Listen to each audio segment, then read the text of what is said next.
right, Jerry Mason, Kickin Lawyer. Thank you guys for joining us for another Law Talk podcast. Don't forget, if you haven't, to like, follow, subscribe to the content. Please also share and throw your comments and talk crap about my hair. It's great. We appreciate all that. We're on all podcast platforms and social media platforms, so wherever you listen to your stuff at, you can check us out.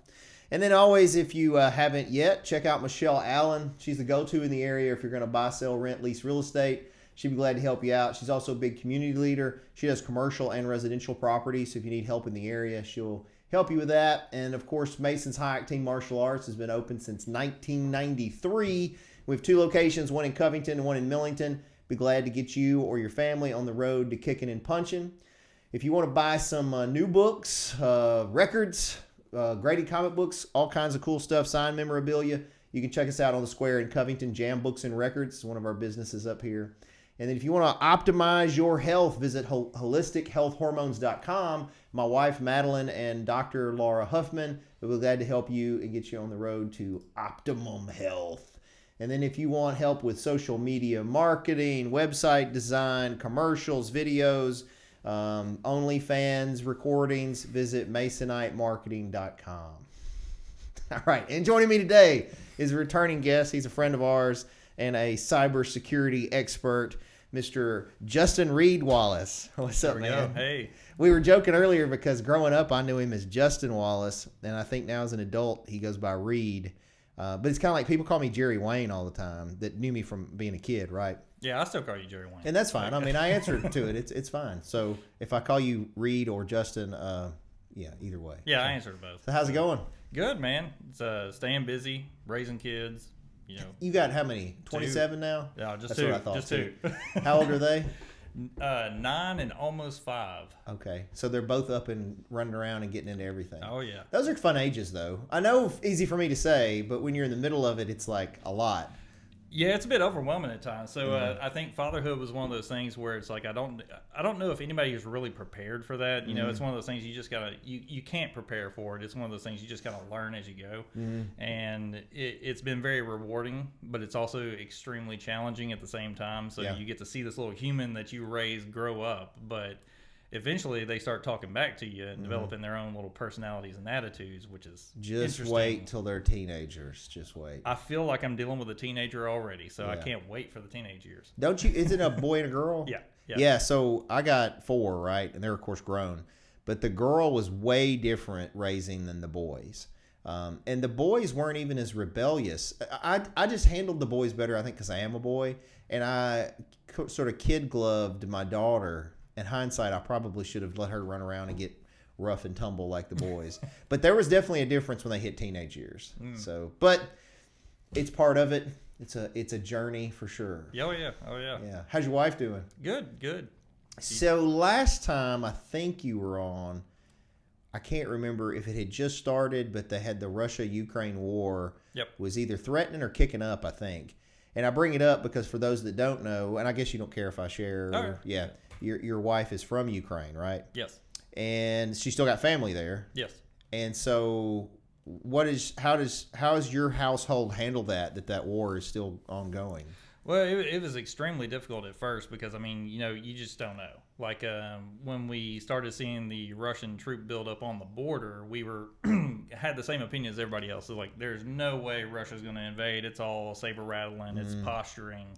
And then I remember when it actually happened, the first thing we were thinking of was, okay, well, how do we get the in-laws out of Ukraine? And of course, they are very Ukrainian people. So they're like, no, this is our home. I have no reason to leave. So I'm going to stay here and this is where home is. I have no reason to leave.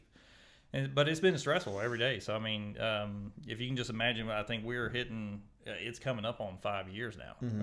So every day my wife's sitting there reaching out to her family, not knowing what's going on. And here recently with all the attacks on like the power grids and things like that, there's some days where her family just doesn't have internet because the power's down. And so trying to sit there and make a phone call and nobody's answering and just having that uncertainty of you just don't know what's happened on the other end, it's pretty stressful. Where are her parents located in Ukraine? The city's called Kryvyi Rog, so it's about the middle of the country. So do you know, have you heard on the news about the nuclear power plant at Zaporozhye? So that's about 60 kilometers east of her city. So Okay. she's not her hometown isn't exactly on the line of conflict, but it's 50, 60 kilometers away from it. So I mean, it's still pretty close. And so are they having, other than I mean, obviously it's an inconvenience to have power down and stuff, but in the beginning, and of course Americans, you know how we are, attention spans are like that. And it Right. first happened, it was all over the news everywhere, and now people rarely talk about it even, at least from what I see. Now, I watch a lot of European news because I find it interesting to get their perspective on like worldview of things. That's what's happening, especially with Trump now. But anyway, in the beginning, you'd see a lot of videos of, bombs landing, stuff shaking, people scared. Is there any of that they're dealing with, or are they kind of enough away from that? No, they are directly dealing with it. So there's been a couple times where some shrapnel has. So my father-in-law, he owns a building where he rents to businesses over there. So he is there constantly repairing stuff because shrapnel will come break windows or it'll bust a hole in the roof, and so he has to go do all those repairs and stuff. So I mean, it's like every couple of weeks something is happening that's disrupting his business. So I mean, it's just part of life now, unfortunately. Dang. Well, I mean, my prayers go out to your wife and to your family and your extended family there, because that's got to be terrible. And I'm curious too. And look, Justin, we don't have to. I'm constantly thinking and talking about politics and constantly saying things that I regret online. So don't feel like you got to comment on whatever. But sort of top of mind for me today. And are we pre-recording this, Josh? Yeah. All right. So Trump just did a press conference, and there's the big thing with Greenland now. And I mean, we don't have to necessarily get deep into it, but was there a new update? No, I didn't get to watch it all. I literally listened to like an hour of it as I was doing other stuff, and it was him just bragging about his first 365 days of wins, basically. And I didn't even get to. I'm sure at some point he probably addressed the Greenland issue. He started by talking about the Minnesota stuff and immigration, and then started bragging about the 365 days. And so I didn't get to listen to the rest where he may have said something. So I don't know. But so let me tell you what I think about it, and then you can comment or not on what you want to think, right? So I've, for the most part, been pretty supportive of President Trump. And part of it is because I think what people miss is, so I read The Art of the Deal. I don't know if you read his book. If you read his book, a lot of what he does in negotiations is this kind of stuff, where he'll promise literally the moon and stars of what's going to happen. Like it's like the ask. The ask is moon and stars. And then what he actually wants is down here. And so as he negotiates on the outside, it looks like he didn't get necessarily the moon and stars, but he ultimately gets what he wants anyway, right? And that's how I think he negotiated in business. So the initial threats with like Greenland, tariffs, this, that, and the other, honestly, I don't care. I'm not saying it's right or wrong. I'm saying that doesn't necessarily bother me. Threatening military action does bother me, because I don't think that it's no different than Putin. If you, as a sitting U.S. president, use American forces to go take sovereign land from another country, especially an ally, Right. That I have great struggles with. Now, I think it's all saber rattling, like you said. I don't think I hope that he would never actually go use our military for that purpose, regardless of whether they can or can't stop him or anything like that. Doesn't matter. And right now they've already got it through the alliance. I want to say there's a treaty or some agreement where he really can put whatever troops he wants on Greenland, So I'm not sure what I think it's one of those, I'm asking for the world up here, threatening, and then eventually he's going to settle. But my concern is, like, it makes Putin look like it's the same thing. It's exactly what Putin did to come in and just say, and then literally, did you see the text message they had leaked from him? No. So there was this is like yesterday. He was texting the president of, I think, Denmark and Finland. It was either Denmark, Finland, or Denmark. It was some of the Scandinavian nations. There's two of them. And they were very respectful. Mr. President, sir, we don't agree with the tariffs. We'd really like to talk with you about things. And then Trump's response was, well, you didn't give me the Nobel Peace Prize, so I'm not really going to focus on peace anymore. I'm just going to focus on what's best for the United States. And, we got to have Greenland, Russia, you can't protect it. Russia and China are all up in the oceans there. And I think, again, I don't think that's the actual reason that he's threatening all this, but it's not a good look, Anyway. Well, something I do know is that I actually read an article about this, is that we already have a military base in Greenland. That we are allowed to put as many troops or gear or whatever we want there as we want. And as a matter of fact, there was I haven't confirmed this, but I read another thing that says that part of that agreement is we can build an entire additional military base in Greenland. No questions asked. So, to say it's something for national security is kind of confusing to me, because we already have a troop presence there. We're allowed to put more troops. And if you look at, modern warfare, the real threat's like ICBMs. And those things can be launched from anywhere on the planet, be anywhere on the planet in like 45 minutes. Yeah. Having that piece of land there doesn't really buy you anything from a strategic perspective. Now, I'm not a military strategist. Sure. But, from my perspective, it's like, okay, why the focus on Greenland? Like, to me, unless there's some hidden thing of natural resources or oil. There are. They do have a lot of natural resources. But could you imagine trying to mine it out there? Because you're sitting on top of a glacier. Yeah, but I mean, where there's money, man, there's a will, there's a way. I will say that for like 150 years, the United States has tried to buy Greenland, though. It's not a new thing. You can literally look, it's for us not recent. We bought the Virgin Islands from Denmark. Sure did. Yeah, Virgin Islands. We bought, what was the other one I was looking at? There was you had, of course, the original Louisiana purchase.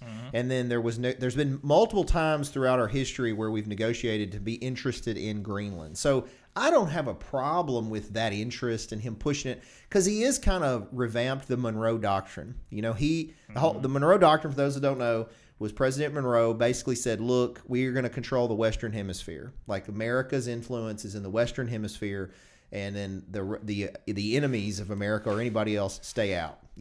And so now it's the Donroe Doctrine is what Donald Trump said. But there's some truth. I mean, him coming down, hitting Venezuela, he's sort of setting up this border here of, hey, man, we control. So I'm cool with that, honestly. But I'm not cool with threatening military violence against our allies. Well, especially since it's a member of NATO, because could you imagine what the implications for NATO would be if he does that? It's like and that's exactly what Russia wants. Sure. No, Russia's all about it. Yeah. You see what Putin said? He was like, yeah, they did a quote from China. China was basically like, hey, dude, quit talking about us. Like, we ain't over there, leave us alone. And then Putin was like, oh, this is great. I think it's wonderful. I think that Donald Trump is amazing. It'll be the greatest thing ever. But I don't think – I mean, I'm fine if we get it, the right way. Even through economic pressures, I think that's wise, actually, to use economic pressures to move the needle, and that's what he's been doing. But anyway, I don't know. We'll see. I was curious because it's a direct – I think it looks very similar to the Russia-Ukraine thing. Well, even beyond that, think about China-Taiwan. So I thought about that. No, I literally was just telling. You're exactly right. I told my wife.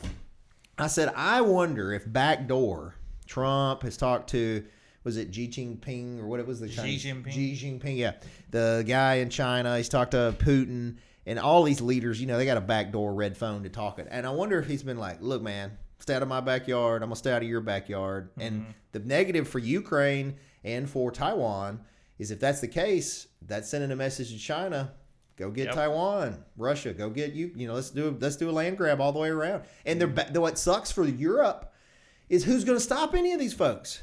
Europe can't stop Russia. Nope. If Russia decided to cut loose with what they actually have, and you correct me if I'm wrong, but they do have nuclear weapons.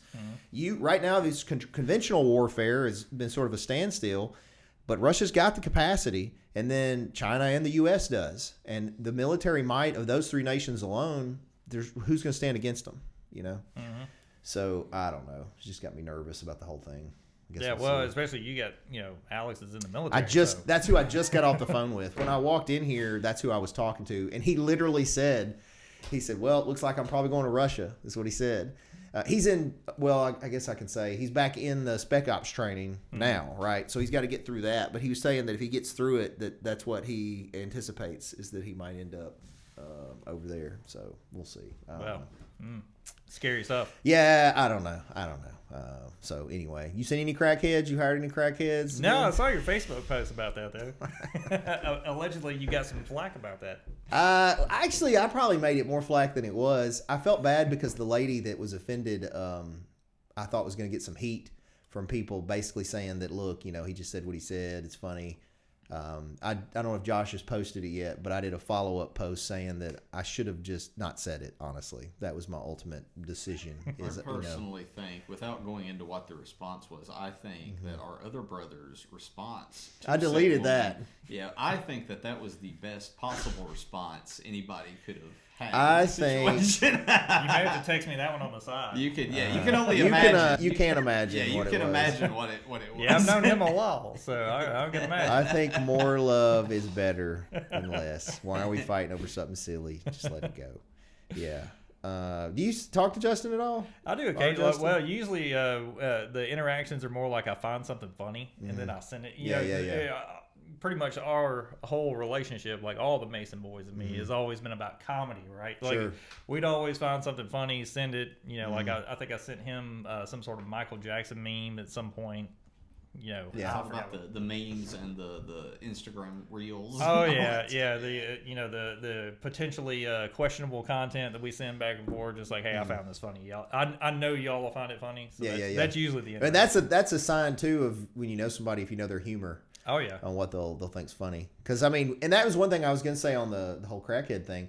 The way we were raised, and because you were there when we grew up, man, everybody made fun of everybody. Oh yeah. Like that's like part of showing love was picking on each other, like to the point of tears sometimes. But I mean, that's just how. Well, I remember. I don't know if Josh, you ever did this, and Mama will deny it, but I can remember going uptown. This is of course pre-internet, pre-Nintendo, and I think it was pre-Josh. And it was just me and Justin, and we would sit on the square here. And Mama would literally just make fun of people walking down the sidewalk. Like, that was for fun. We were just sitting there, and then she'd be talking smack the whole time, It wasn't meant as, like, ill intent. It was just, that's what it's funny, Anyway. Yeah, building up that improv comedy skills is what it was. Yeah.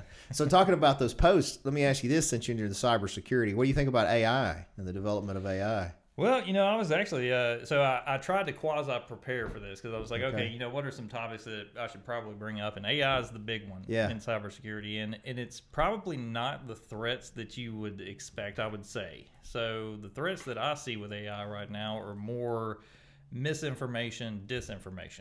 So the AI is getting so good that it's getting so hard to determine what's real and what's not, that I see that as a bigger threat than the actual technology. So the technologies. You talking about the technology, the whole Terminator argument? Is that what you're talking about on the biggest threat of it? Yeah, I don't even really think that's a big threat. I think the bigger threat there is just convincing a group of people to think a certain way using AI. Yes, so look at like Russia and China. I think you're right. They are producing, talk about the meme factories and stuff. They're coming out with so much AI slop, is what they call it, just like junk AI content that's just flooding social media. But if you look at what it's doing, is it's slowly trying to change the mindset of people. So it's starting to pit groups against each other who may not have been fighting. So like if you look at, regardless what your politics are, you can admit that the country is getting more divided. Sure. And so that has kind of started over the past probably 10, 15 years. We started, and then it's just getting so far that even the divisions of people are starting to divide. So it's like, even if you're right-leaning, now there's like different groups on the right that are, at odds with each other. And it's happening on the left too. So it's kind of crazy. Well, we see it with, not to dog on Mama because she watches this, but Mama comes to Josh all the time and is like, hey, look, they're giving me money. Just put my credit card in. And I just won this free cookware set that's worth $1,000. I free. just have to give them my social security number and credit card information. Or look at this guy. This guy wants to be my friend. And he's a good person. And it's the older generation seems to be really falling for the AI stuff worse than I think the younger generation. Well, that's not really new though. I mean, so if it's always kind of been like that, but the deception behind it, like the human characteristic of just deceiving somebody else, has been there for thousands of years. Sure. It's just the technology. So the methodologies are the same. The technologies was different. So years ago, you get scam stuff in the mail, like, hey, send us a check for this, and then they'd steal your bank account information and all that. Or then it was telephone calls where, hey, I'm going to call you on the telephone and convince you to wire me money or something. Now it's all moving digital, AI, social media. The world's more connected, which just gives them, the threat actors, more attack vectors to come after people. And then usually the people who are the biggest victims are the elderly who just don't understand the technology, or just in general, that not everybody is into tech. So they don't understand, like, oh, this could be fake. They don't understand, oh, well, if somebody sends me a message, there's a lot of people who think that people are just inherently good. And they're like, oh, well, this person's offering to send me money. Obviously, they're not trying to, scam me. And then they end up losing a ton of money. Yeah, this is actor George Clooney. I need $100 to get gas in my car. Send me. Yeah, George Clooney's sitting at the Walmart parking lot, doesn't have money for gas. Don't have money for gas. You got to send him $100. Yeah. I mean, I actually read a book, and I'm going to butcher the name of it. It's called Fake. It was like FAIK, so it's like AI fake thing, but it was about deceptionology and how can you try to prepare yourself to defend against this new wave of just AI deception. And so some of the methods they say are like they come up with these little acronyms. So one was called SIFT. It's like, okay, stop. Don't react emotionally, because usually a lot of these scams try to trigger some emotion. They're like, hey, if you don't do this right now, your bank account's going to be closed. It triggers that emotional, fight or flight response, like, oh, crap, I got to go do this right now or else my bank account's going to get closed. And so they try to trigger that emotion. So you just need to stop, look at it, and go, hey, wait a second, investigate it. And then you want to find alternative sources for the information. So like if it's a... I saw one the other day where it was talking about protesters in Minneapolis, and so it turns out it was a fake AI video. But on the surface, if you just glance at it and take it at face value, you would think, oh, the protesters are sitting here beating up ICE agents and stuff. Of course, they're in the wrong. But then when you look into it, it's like it was AI generated. And the suspicion is that it was created in Russia, and that they started posting it on American social media accounts just to try to add fuel to that fire, because they know, like if you look at Russia and China, they can't compete with the U.S. economically, militarily, and so what they have to do is they have to resort to these different deception tactics to try to take America down from the inside. So if we fight ourselves, then China and Russia don't have to do anything. Well, and they also play a long game when you yes. talk about them. Whereas America thinks in 4-year terms, China and Russia think in generations. Yes. So, and you've seen that pop up, like both of those countries in the last 30, 40 years have gained more economic and military power and reach and become arguably superpowers again because they thought long term. Especially China. China's definitely, they're thinking 50, 60 years in the future because right now they're the number 2 economy in the world, and they are just incrementally gaining it every year, and they don't want to speed up and be number 1. They want the U.S. to sit there for as long as possible as number 1 until it becomes too late for us to do anything to combat them. So that's where I wish the mindset of Americans was just more thinking long term. But I mean, if you look at the average person's investment accounts or retirement accounts, most people aren't thinking long term. Like most people don't have that at all. Right. I was amazed at the statistics on people that have no retirement at all. Like they're just blowing through whatever they got. No concept of, tomorrow in some ways. In some ways that's kind of the American way, I guess. Is part of why we've gained some prominence, I guess, is just the whole jump in and do whatever. But I think it is important to think like that long term. You definitely need people that are thinking long term. Yes. And not just in 4-year increments. And you probably need more people like that in your life to kind of tell you, hey, you should be thinking about this, this, and this, because you got to be willing to listen to them too. That's true. So on the cybersecurity stuff, considering the AI, do you think there's anything that people can do? And he kind of already mentioned it, maybe slow down and look at an alternative thing to try to avoid becoming a victim of that stuff. Yeah, really, I think everybody needs to learn to turn the fact check up to 11. Just, you can no longer take things on face value. You have to look at it and figure out, okay, who's releasing the information? What story are they trying to tell with the information? And how could that benefit somebody else? So, like, if it's something where it's trying to create a pretty clear political divide, then, hey, was this released by the other party to try to stoke those flames? And then also try to find, which is hard to do now because everybody distrusts the media, right? So it's like, okay, so what I try to do is I try to find multiple media sources. Like I'll go to CNN, Fox News, I'll go to all of them and figure out, okay, what's everybody saying about a situation? Because you usually find the truth somewhere in the middle. Yeah, try to take the spin out of it. Yep. Man, I wish we could go back to that. When I was a kid, who was it? I forget the guy's name, but you know, there was like just the facts. Like there was news where they didn't. Matter of fact, it was sort of anti-political spin.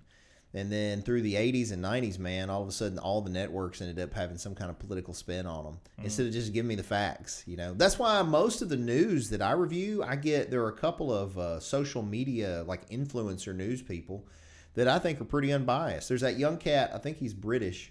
I forget his name. I follow him. There's this news girl that I follow.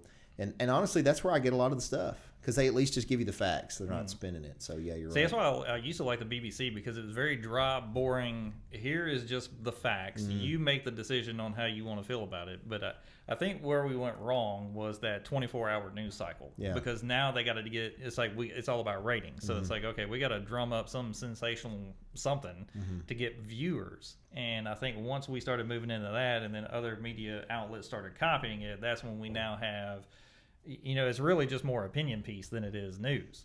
One thing I was going to say when you're talking about people looking at and maybe getting tricked by AI posts, I think it's also important, kind of like a book or an article. I have people a lot of times that will read like a head note on something, like, oh, I saw a study that was whatever, or I saw something about this new law that, and they know the head note, like the header of what it was, you know, implied consent is da-da-da, but they didn't actually read the meat. And I think it's important to get context and read all of it. So similarly, if you see some post about something like you're saying, you got to dive a little deeper before you have some visceral emotional response to it. Right.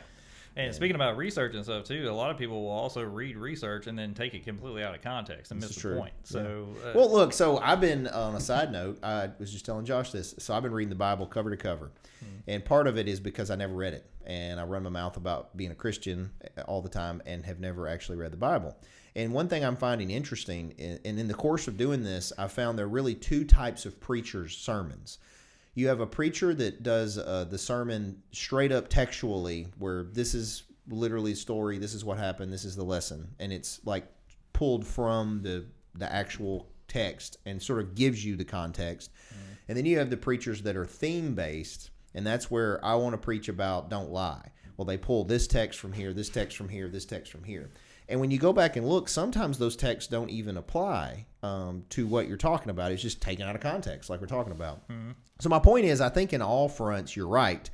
You need to know the context. You need to understand what the motivations are. Like I'm looking at, I just finished 1 Samuel, and so I look at as I read through each chapter or each book, I look at who wrote it or allegedly wrote it, why. Well, who was their audience? You know, who are they writing to? What message were they trying to get across? Why? Why was this book placed there by the Council of Nicaea and not this other book that they was looking at that said whatever else? You know what I mean? So, and then that sacrilege, like, oh no, why? Why would you do that? Like it is what it is. But I struggle on every front with all that. So I wish people were a little more discerning on, especially when they go to argue. You know, when they go to argue, you have to understand both sides of the argument.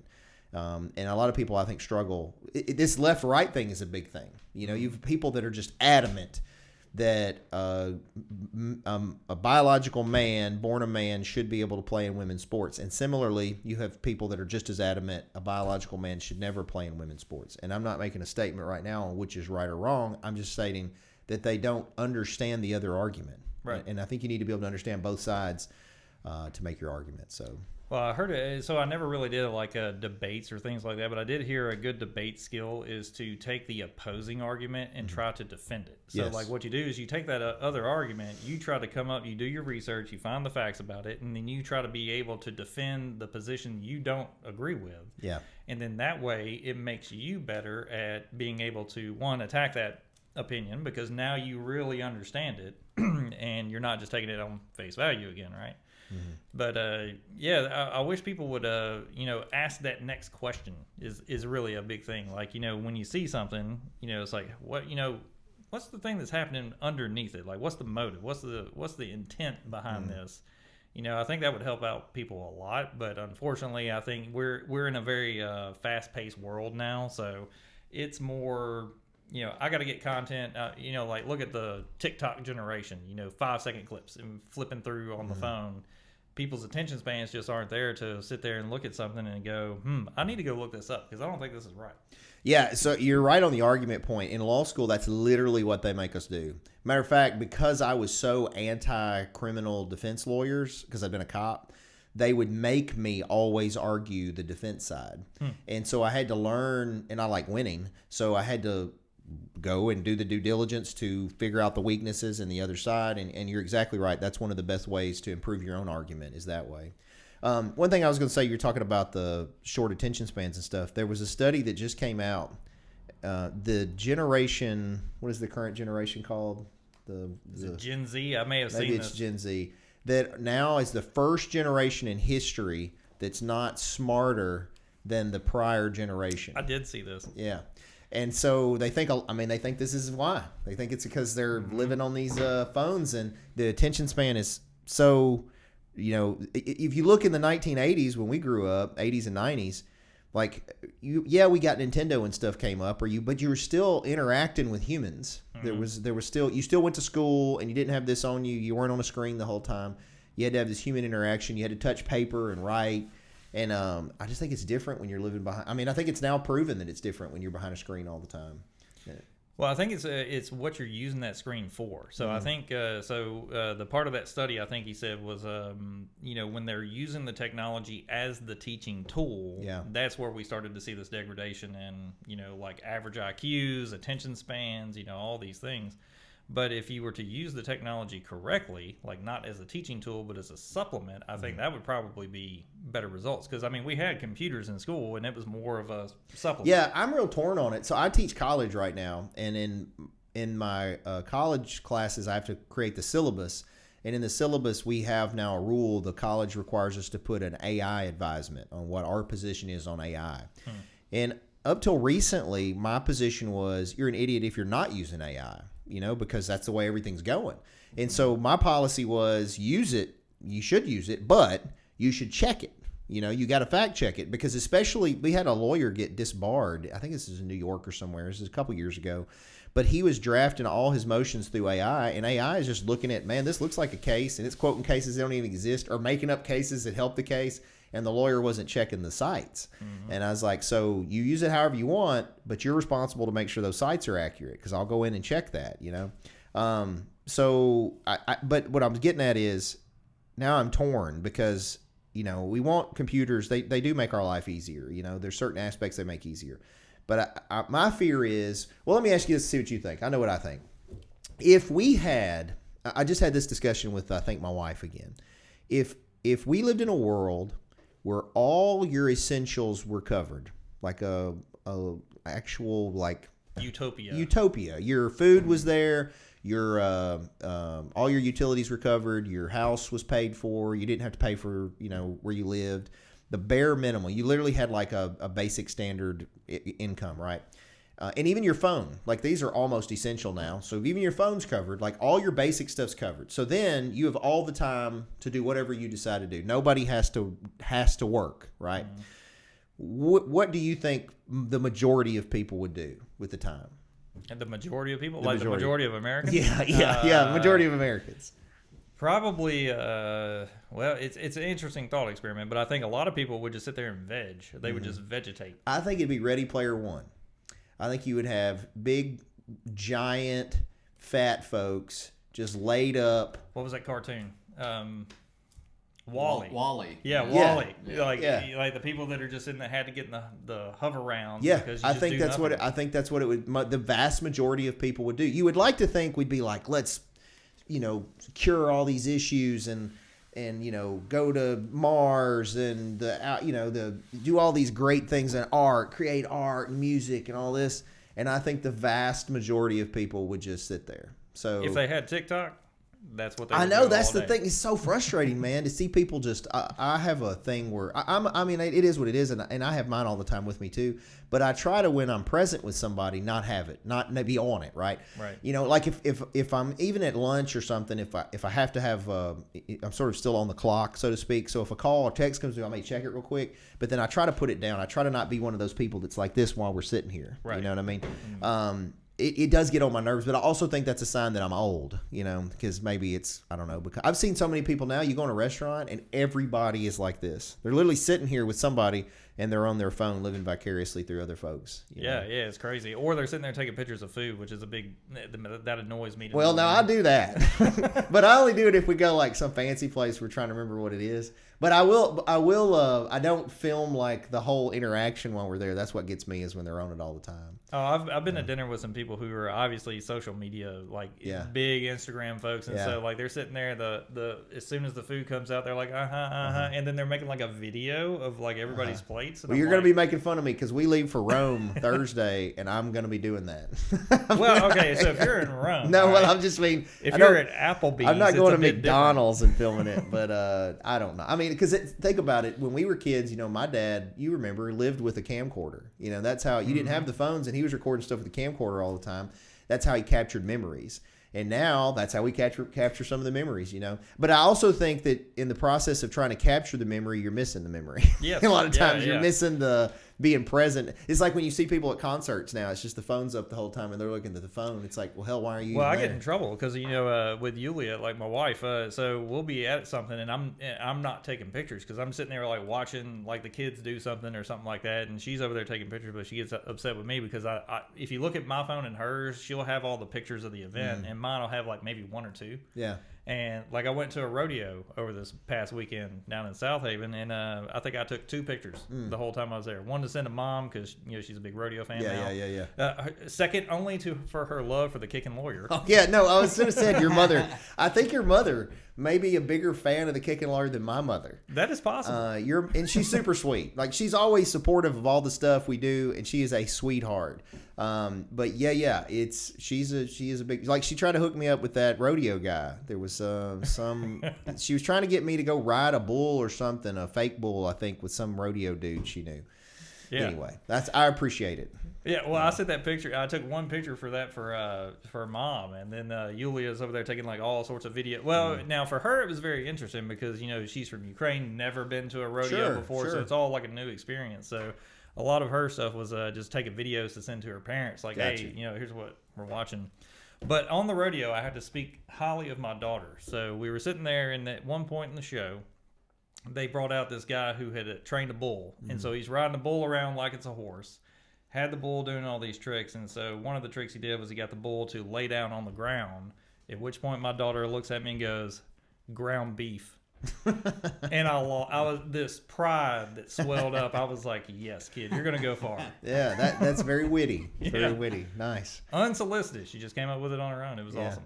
She says hello, by the way. She's also a Kickin lawyer fan. Oh, nice. Yeah, I think that they both got the book. Right? Didn't they come and get? And I think y'all even came in that time. Jade was actually there, and they got to meet Jade from the Magic Paintbrush book. Yeah, she wanted me because at one point you said you were going to write a sequel to it, and so she was going to ask me, how's the sequel coming? So I wrote that one. It was supposed to be one and done, and I literally wrote it with no intention of it being published, self-published or otherwise. I really wrote it as a story for my daughter. I wanted my daughter to know how special she was. We did have a special relationship, and I wrote it when we were poor. Like when I wrote that book, we literally didn't have heat in the house, And so if the story is about us almost losing our house, which is true, and it was just sort of to make it more fun. So my daughter and I, when I was writing that book, would talk about, I'd kind of write a chapter, and then I was writing it on an iPad back when they were new, and I'd read to her what we were doing, and we would talk about what we were going to do. And anyway, that was the whole reason. And then as she started to grow up and get older, I circled back to it. I was actually publishing these business books I did as the Kickin lawyer. And I was like, you know what? I'm just going to see if we can't knock this one out. And that one's actually sold more than any of the books I had.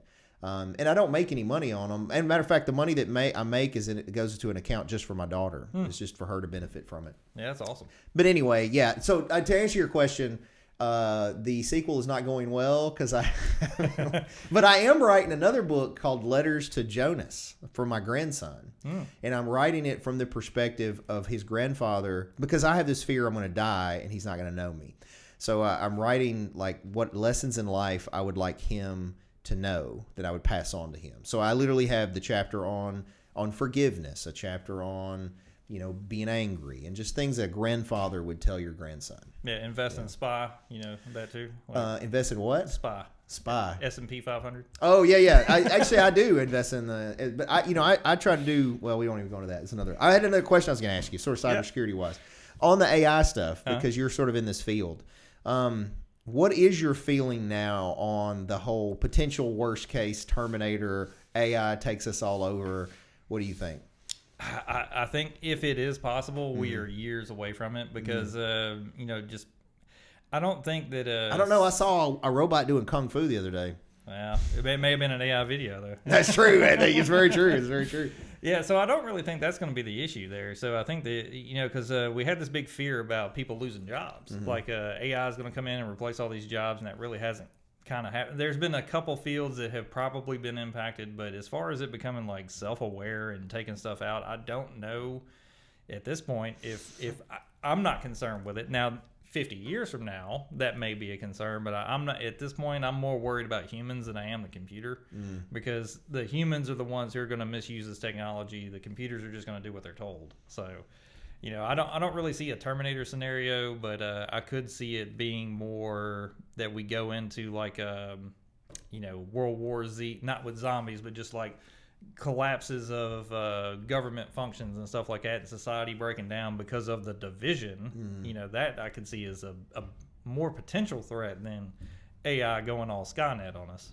Yeah, and I think too when people get to like I've been trying to get like a transgender person to come on the podcast to talk with them, or somebody whose views are significantly opposed to mine, or even allied with mine. I'll argue against myself. I think if we start, though, from the position of what we have in common, I think it becomes much harder then to see the division. So the vast majority of us, I think, have similar core values. I would argue the vast majority of Americans have very similar core values. And if you start with those core values and you sort of go out from there, obviously we get differences on the way we might practice religion or the way we might define a gender, things like that. But I think that those things are all things that you got to start from the place that we are the same. So yeah, and people now the argument is about the facts. Like most people can't even agree on the facts. Like we yeah, see that's this. true. There's absolutes. Well, it's kind of like Josh and me were talking about with the whole crackhead thing. Josh was like, "Why would you apologize? You stated a fact." And I'm like, well, I'm not I mean, he's a crackhead. What do you I was like, I'm not apologizing for stating the fact, but I could have stated the fact in a different way. I for a better substance abuser. Yeah, well, even not even bringing that up. I'm not trying to take away from the fact that a person needs to be held responsible for their actions and their mistakes, right? However, I have the power over what I say and do.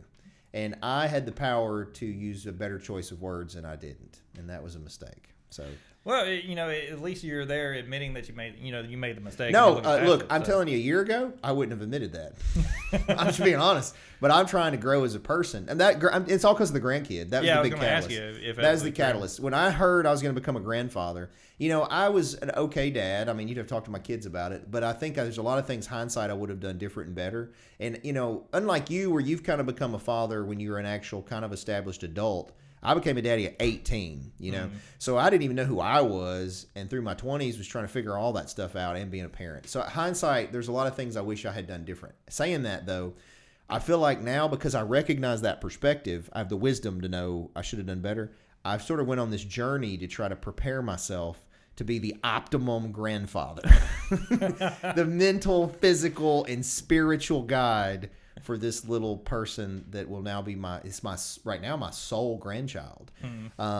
Yes, so that was the catalyst for me to try to improve. Well, if you don't go buy that domain, I think I will. The ultimumgranddad.com. Yeah. That's what I'm trying to do. My goal was physically when he goes to school and people are like, my daddy can beat up your daddy. I want him to say, my granddaddy can beat up your daddy. That's what I hope he'll still say. And your brothers and everything else. Yeah. Well, my brothers are crazy, but no offense, Josh. No. They're varying. I own it with pride. They're varying degrees of crazy, right? So I would like to think on the scale of just going nuts, I'm the least crazy. Josh would be next, and then Justin. He would do what he feels he needs to do. And then Mama's probably even crazier, right? No offense, Mom. No offense to Mama. Yeah. That was the thing on that whole, people probably are going to watch this far in, so I'd say it. The whole post thing, I was worried about my mother responding. Because what the lady that commented didn't know is my mama has been known as the Bride Road Brawler. And all she wants to do is throw hands. And she is a 69-year-old firecracker. And I was like, oh no, I hope she doesn't. And then sure enough, she commented, but luckily there was no response because, man, if they'd been her mama would have been over there on this woman. Knocking on doors? Yeah, something else, man. Well, anything else for the good of the order? Yeah, I think one topic that I think could get a heated discussion going here is because I know we probably all three have some varying degrees of opinions on this, but like the value of college and college degrees. So, I don't know. You'd probably be surprised. I bet we may agree with that. Well, I've seen some talks that Josh has had in the past here, and so I'll kind of give you my 2 cents. Okay. So my perspective when it comes to that is I think everybody should pursue education. Like you should, whatever field you're going to go in, find the relevant education for that. If that is going to college, go to college. If it is going to a tech school, go to tech school. If it's going to get an apprenticeship or job experience, hey, that's still considered education. But I don't like painting with a broad brush. So I would never say all college degrees are worthless. But I would also not say all college degrees are, valuable. Like there's definitely some degrees out there that are probably, you're going to struggle to find a job or employment. Getting those. But like when you look at the tech industry, you have a couple of different paths you can do. So like certifications is one way. So I'm in a position where I actually have 2 degrees and 14 certifications. So, I mean, I have the wall of credentials. Now, the reason I did that was because I'm looking at more long-term career aspirations of moving into executive leadership or something like that. So if you want to, be in cybersecurity, for example, you can go out there, get certifications, job experience, and get a job in cybersecurity, being an analyst, an engineer, and all that, and be perfectly fine.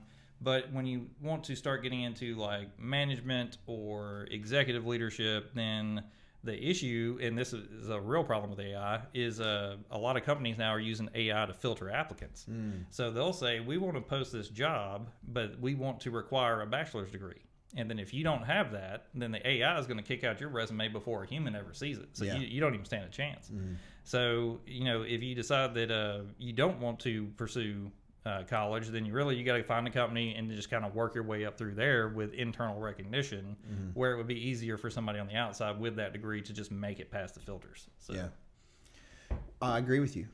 I thought you said controversial was going to be like gay marriage or something. Yeah, no, I pretty much agree with that. Oh, well, you want to talk about some of the I think on college that we were all misled. Now I'm old. Are we still the same generation? I think I'm a generation behind you and Justin. Because I think it ends in like I forget which generation, but I think I may be a different one. Anyway, either way, our generations were misled. I think we were fed, you got to go to college, got to go to college, got to go to college. Like, and you thought less of people that didn't. If they went to a trade school or was going to be a plumber or something, you thought less of them at the time, and that college was the only way. And that's not true. And I agree with you because think about it. Now you got people that are serving us coffee at 35, they've got a bachelor's degree. I mean, I'm not knocking it if that's what they want to do, but I'm saying I doubt that's what they went to college for, you know? So, yeah, you get a degree in Native American history studies. There's certain things you can do with that and certain things you can't. And so I agree. I think that you're right. I think you need to figure out what's something you're interested in and what is required to do that job. And if it's like me, I had no degree and decided to become a lawyer. And I didn't have an undergraduate degree or nothing. And then I had to get my bachelor's, and then I had to get my law degree and my doctorate, and then I had to pass the bar exam, which was the licensing. And it was a long, expensive process, but it was for the end goal for me to be an attorney. And it was more out of anger and frustration with the system. But my point is like, I mean, I was doing fine as a cop with no degree at the time, and I think you just need to focus on what you want to do. The ones that don't make any sense to me is when they go $100,000 in debt for a liberal arts degree in the study of Argentinian horse gooches. And you're like, I don't know if that's going to be a real effective degree at getting you a job and helping to pay off that $100,000 debt, you know. Well, I can tell you about the school I went to. So I got both of my degrees from Western Governors University. So it's an online school, and my bachelor's is in cybersecurity and information assurance. And so with the program, I believe it's at the time I think it was like $5,000 a term, so $10,000 a year, because they did 6 month terms. But when I graduated with that degree, I had 11 certifications. So the way the classes were set up was you go take this course, and then your final exam was like the A+ certification or the Security Plus certification. So when I graduated, I had the 4-year bachelor's degree, 11 industry recognized certifications, and I think total cost was like $20,000. So really what you got to do is, you know, I think the part of that stigma is that you want to go to these really high-end, expensive name schools. But when you look at the workforce, like I know my company, we don't really care what school you went to. Like, you know, if you have a 4-year degree and you have all the certifications and prior experience, you know, I'm not going in and digging it for your GPA and stuff like that, because I am in a position to hire people now. So, you know, but having the degree does kind of help you get past those HR filters that a lot of corporations have now. So Yeah, well, so like me, my undergrad was from Bethel, and it was an online degree in criminal justice, and I got it. That iPad I was talking about that I used to write that book was the iPad they sent me to do my class on. So I literally did my bachelor's degree on an iPad, and they gave me some life experience credit. And what's interesting is, again, people would think, oh, you're going to be a lawyer, you got to go to Vanderbilt or some big school, right? And I did Bethel when the first day of law school, and so I get into Memphis Law School. I'm sitting there, and they have this thing playing that shows all the schools and the number of students from those schools. And when he gets to Bethel, it said 1. It was me. I was the only one. But I got the same Juris Doctor law degree that all those other people that spent all that expensive money on these other schools got. My degree is exactly the same as theirs. And I was going to ask you this too, because this is controversial. I don't think law school or undergraduate school prepares you to be an actual practicing trial lawyer. It doesn't. You really need an apprenticeship or something like that really to learn the job, right? So you spend all this time, effort, and money doing all this stuff that's not even really relevant to what you're going to do, but it's a hoop you got to jump through. So it sounds like for you it was a little different because the stuff you did, those licenses you need, but do you think that it helped you learn to actually do the job? Oh, yeah. A lot of those certifications are a very practical exams. So like CompTIA is one of the companies that does those certifications, and for their entry level ones, so like A+, Network Plus, Security Plus, those are what they call like the 3 entry level certifications in their path. But once you start getting into like I have one called Pen Test Plus, so it's a certified penetration tester, so it's a hacking certification. And so in the exam, they actually give you practical examples of things that you have to do. And so if you don't know how to like hack into the system, you know, quote, hacking the system, you know, you're going to fail the exam because it's a practical exam. So yes, it does definitely prepare you for that type of job, but it depends on the cert. So there's also some, like I have another one called a CISSP, which is, it's kind of like the gold standard cert for information security professionals. So that one is the one where it is the hardest one to obtain. The exam's extremely hard. I think the last time they published any type of statistics on it, only 30% of people pass it the first attempt. And so difficult cert to get, but it's an inch deep and like 10 miles wide. So it's more theoretical knowledge and stuff, but you have to know so many different categories and pieces of information. That one is one where that one is almost a you have to have if you're going to go into the upper echelons of security. But you know, it's not as practical to the job until you get into that management level. So if you're a hands-on person doing like ethical hacking, or you're a security analyst or something like that, it doesn't really help your day-to-day. But when you get into that management position or a leadership role, that's where it's going to help you with the day-to-day, because now you understand things like, okay, you know, there's a lot of personnel management in it, or information security management. So one of the things that I have to do is like just overall risk management. So it's like, okay, we got to come up with all these different equations for here's what's happening. How does that risk relate to the business? What's the impacts? And then what's the mitigation to, you know, get rid of the risk or accept it? You know, it's like, hey, some risk you just say the cost to mitigate it is greater than the reward we get from it, so we're just going to accept that risk. Which I think is a very similar thing in litigation, right? Yeah. So it's like you got to weigh those risks with every case. So those are the areas where that type of education does help. Gotcha. You like doing what you do? There's times where it's fun, and there's times where it's not fun. So when I get that call at 2:00 in the morning saying, "Hey, something went wrong," that's when it sucks. But there's other times. Like I'm real big about teaching. So I have a team of people who report to me, and so I enjoy teaching them stuff. So it's like I have more. I'm just more in depth with the experience and whatnot. So I like the teaching aspect, and then we also get to do things like go to industry conferences, like DEF CON that happens out in Las Vegas. It's the world's largest hacking convention. So you actually, the people who are in the hoodies in the basement who are hacking, your grandma's bank account, they are in Vegas at this thing. And so you get to see them like in person doing their thing, which is, it's definitely an experience. Are there any furries there?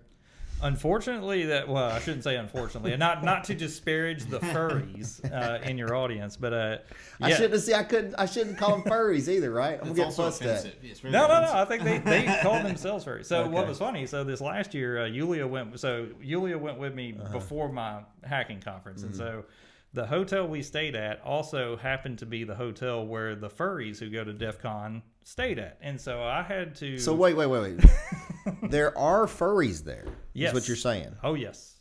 So is it like the furry community? So this is confusing. So because are they? I am not a furry expert, by the way. So. Okay. Well, we're gonna have to delve into the furries. So they're interested in the hacking, or they are hackers that are furries. Is that what it is? They are hackers who are also furries. Interesting. Okay, continue. Sorry. Yeah. So like at DEF CON, they have all sorts of different groups. So there's like it's like a Comic-Con. Yeah. It a lot. Yeah. Like they actually have a LGBT group, and they call it QueerCon. And so that is what they refer to themselves as. And then there's DEF CON Furs. Did you go to that one? I did not. Okay. Anyway, I was not in attendance to that one. Okay. I did go to the Illuminati party, which was pretty fun. Interesting. It was pretty fun in the aspect that you got to see a lot of people who are kind of socially awkward at a party, and so that's how Comic-Cons are. It's everything you're describing is a Comic-Con. Let me guess, techno music too? Oh yeah. Rave music, yeah. But the most interesting part though was trying to explain furries to my wife, who's from Eastern Europe. So she the look on her face was like the space shuttle just landed in front of her. She was like confused and trying to understand, and I was like, "Hey, don't stare. Let's just keep walking." And she was like, "No, why is this person wearing a dog suit?" And I'm like, "I think I'm more worried about it being 116 degrees and this person's wearing a dog suit." I think that's more of the Slavic nations maybe not knowing about the cool with that. It's like 2-3 year Dagestan and forget it. Have you seen those videos? You know what I'm talking? You haven't seen that? Well, you got to look it up. So in the UFC, I'm gonna get us off here in a second because I do have to do my college class here shortly. But anyway, in the UFC, the Dagestani wrestlers have just been slaughtering people. Like they're very talented, right? And Dagestan is like not knocking the country, but it's just like nothing there. It's just it's a hard land, and it's a Slavic based nation over there. Anyway.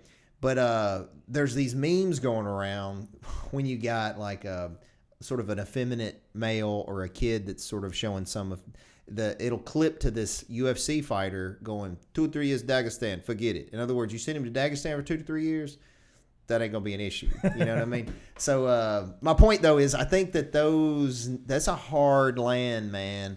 And even Russia, all them folks over there. They're hard. Like they wrestle bears, like in the cold. Like She was telling me about this religious thing. Like they're Eastern Orthodox, so it's Eastern. And so in the middle of winter, they'll go cut a hole in like a lake, like a frozen lake, and then they dip into it. And I forgot the name of it. I think they call it the Epiphany or something. But it's like freezing temperatures. They go do like the polar bear dive. Do their cold plunge. Is just part of their religious tradition. Yeah. Well, because some of those European nations are a little more progressive. You go to like Denmark or I would assume Spain and France, and some of them are their sexuality. I think is a little. I say progressive. It's just different than over here. And my point was, I think they would be more cool with the furries. I sent you a video, Josh, that actually Madeline sent it to me, and I think I sent it to you.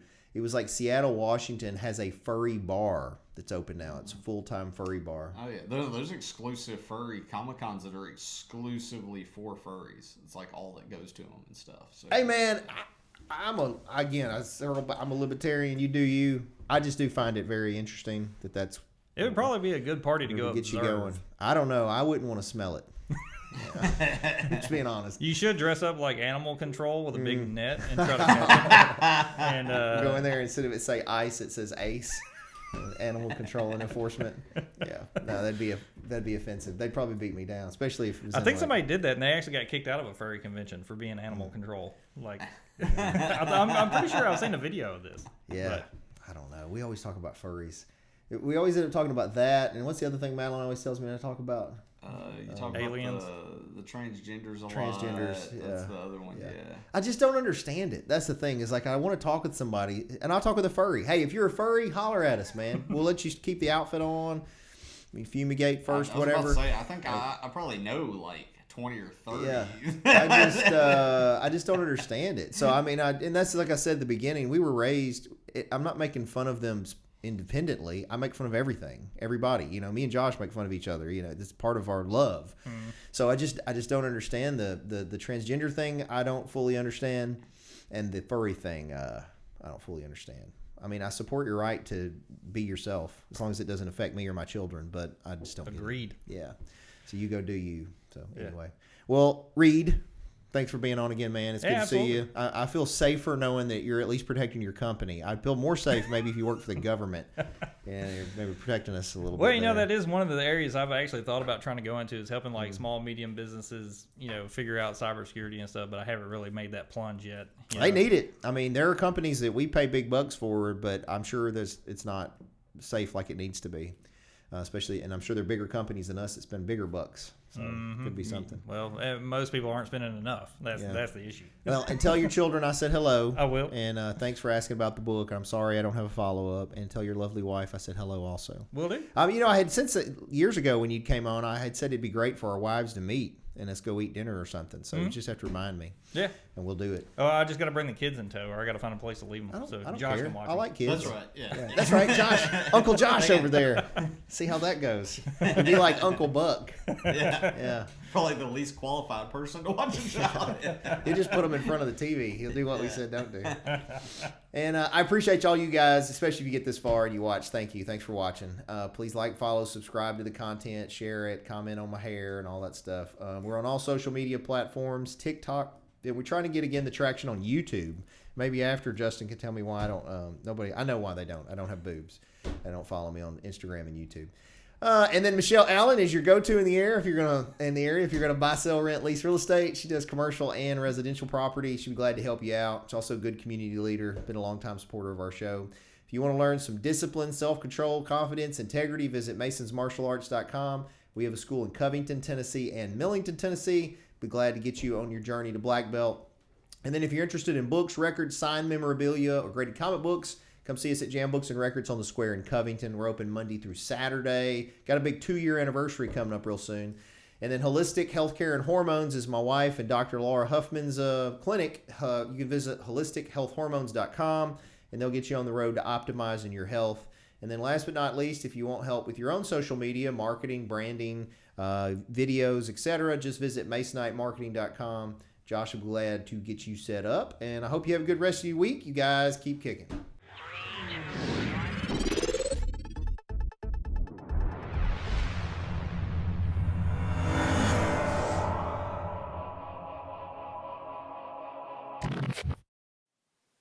Thanks for watching, guys. Just remember that this is not legal advice or investment advice or business advice. This is for fun and entertainment purposes only.